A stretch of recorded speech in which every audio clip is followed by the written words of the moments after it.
नमस्कार, मेरे YouTube channel पर आपका स्वागत है। इसके पूर्व के वीडियो में हमने सभ्यता और संस्कृति के पारस्परिक संबंध को समझा था, पारस्परिक संबंध पर चर्चा की थी।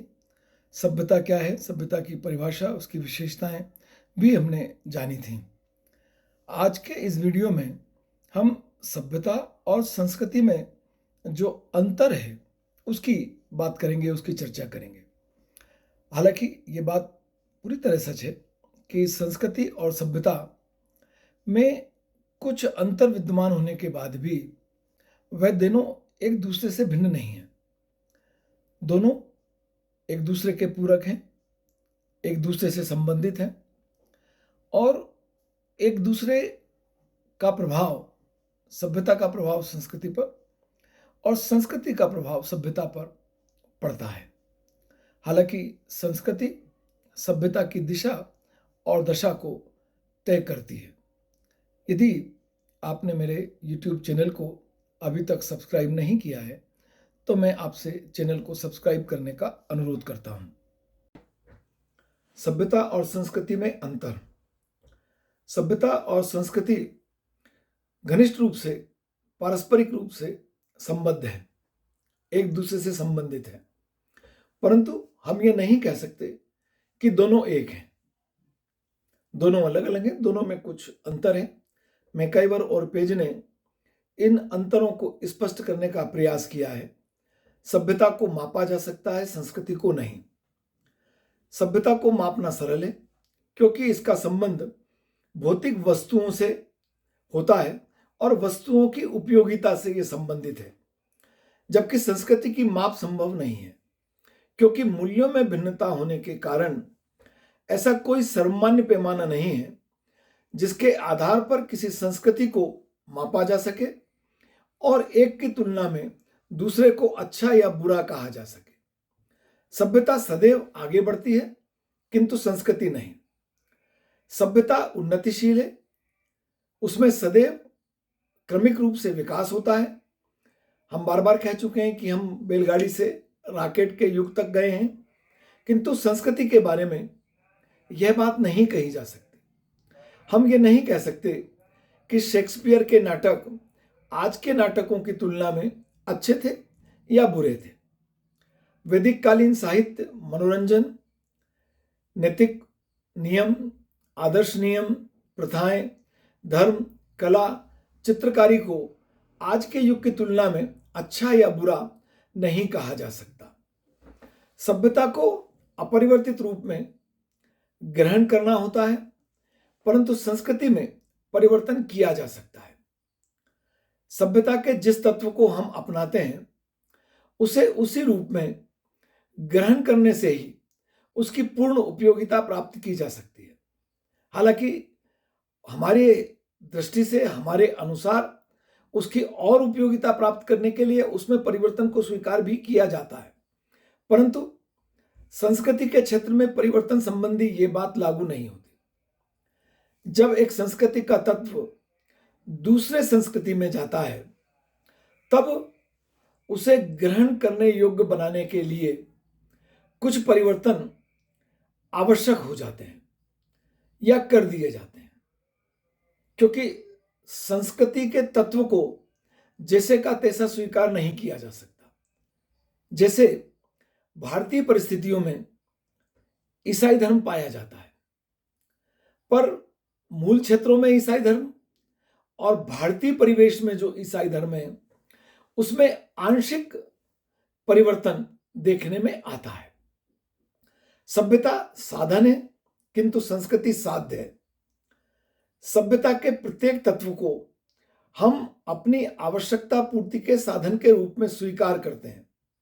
उदाहरण के रूप में हम कह सकते हैं कि बैंक का उपयोग हम आर्थिक आवश्यकताओं की पूर्ति के साधन के रूप में करते हैं, परंतु संस्कृति स्वयं साध्य है।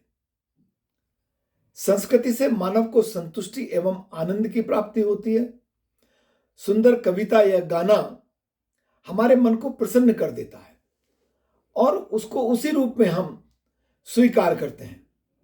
इस रूप में संस्कृति साध्य है और सभ्यता हमारी आवश्यकताओं को पूरा करने का एक साधन है।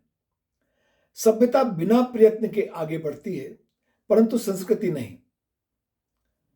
सभ्यता का हस्तांतरण संस्कृति की अपेक्षा सरल है, वस्तु है, इसलिए उसे आसानी से स्वीकार किया जाता है।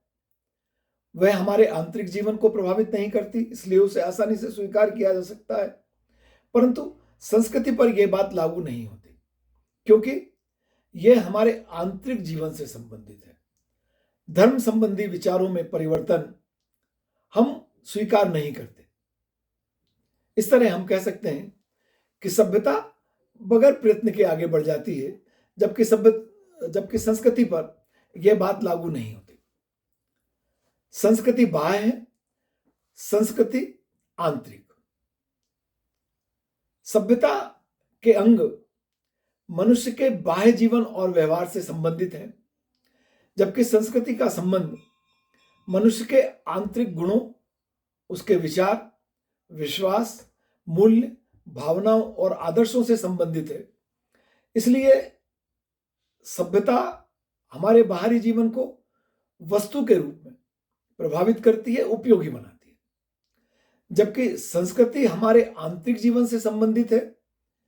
यह हमें संतोष प्रदान करती है, प्रेम प्रदान करती है, स्नेह प्रदान करती है, आनंद प्रदान करती है, मनोरंजन प्रदान करती है। और इसलिए सभ्यता बाह्य है, संस्कृति पूरी तरह आंतरिक है। सभ्यता में परिवर्तन व सुधार संस्कृति की अपेक्षा सरल है। सभ्यता का संबंध भौतिक वस्तुओं से है, जिसमें नवीन आविष्कारों, खोजों के कारण परिवर्तन और सुधार करना होता है, और इस परिवर्तन और सुधार को बड़ी सरलता से स्वीकार भी कर लिया जाता है।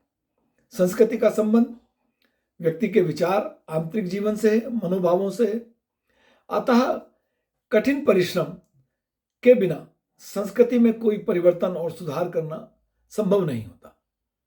सभ्यता मूर्त है, देखा जा सकता है, वस्तु को आकार प्रकार में नापा जा सकता है, यह हमारी आवश्यकताओं को पूरा करती है। संस्कृति अमूर्त है, यह विचार है, इन्हें देखा नहीं जा सकता, इनका आकार प्रकार नहीं बताया जा सकता। सभ्यता हमें शारीरिक सुख प्रदान करती है, जबकि संस्कृति मनुष्य को मानसिक और आध्यात्मिक सुख प्रदान करती है। सभ्यता वस्तुओं के माध्यम से हमारे जीवन को सरल बनाती है, इसलिए हमारा जीवन शारीरिक सुख महसूस करता है, प्राप्त करता है। सभ्यता में सदैव रेखीय परिवर्तन होता है, सीधी दिशा में, ऊपर से नीचे की ओर नहीं, नीचे से ऊपर की ओर, जबकि संस्कृति में चक्रीय परिवर्तन होता है, जहां से चले थे लगभग वहीं वापस लौटकर आ जाते हैं। सभ्यता का मूल्यांकन करना सरल है, संस्कृति का नहीं। संस्कृति का प्रसार केवल एक दिशा में, एक पीढ़ी से दूसरी पीढ़ी को होता है, जबकि सभ्यता का प्रसार चारों ओर होता है। संस्कृति हमसे संबंधित लोगों तक हम हस्तांतरित करते हैं, और यह दूसरे व्यक्तियों को प्रभावित नहीं करती, उन तक प्रचारित और प्रसारित आसानी से नहीं होती, जबकि वस्तुओं के रूप में सभ्यता आसानी से चारों ओर प्रचारित और प्रसारित हो जाती है। संस्कृति और सभ्यता में अनेक प्रकार के महत्वपूर्ण अंतर विद्यमान हैं जो हमने देखे, परंतु यह एक दूसरे से भिन्न नहीं है। एक ही सिक्के के दो पहलू हैं, और इस रूप में दोनों ही हमारे जीवन को प्रभावित करते हैं, एक दूसरे को भी प्रभावित करते हैं। हमने जैसे अभी देखा था कि संस्कृति इस बात को निर्धारित करती है कि सभ्यता का प्रसार किस दिशा में होगा। हमारी संस्कृति इस बात को निर्धारित करती है कि हम मनुष्य के लिए सुखपूर्वक जीवन व्यतीत करने के लिए साधनों का निर्माण करेंगे या एटम बम बनाएंगे। हमारी संस्कृति अगर हिंसा को स्वीकार करती है, किसी प्रकार से उसे प्रत्यक्ष या अप्रत्यक्ष रूप से मान्यता प्रदान करती है, तब ऐसी वस्तुओं का निर्माण हो सकता है जो विध्वंसक हो। और यदि संस्कृति सर्वधर्म समभाव की बात करती है, सर्व कल्याण की बात करती है, मानव कल्याण की बात करती है, तो वस्तुओं का निर्माण उसी प्रकार से होगा जो हिंसक नहीं होंगी। सभ्यता और संस्कृति में अंतर से संबंधित यह वीडियो समाजशास्त्र विषय के विद्यार्थियों के लिए उपयोगी है, ऐसा मेरा विश्वास है। आप अपनी प्रतिक्रिया से मुझे जरूर वीडियो के कमेंट सेक्शन में अपनी प्रतिक्रिया अंकित करके अवगत कराएं। मेरे इस चैनल पर आपको समाजशास्त्र विषय के अतिरिक्त सामाजिक और राष्ट्रीय महत्व के और प्रेरणात्मक प्रसंगों के वीडियो देखने में आते हैं। आपका बहुत धन्यवाद।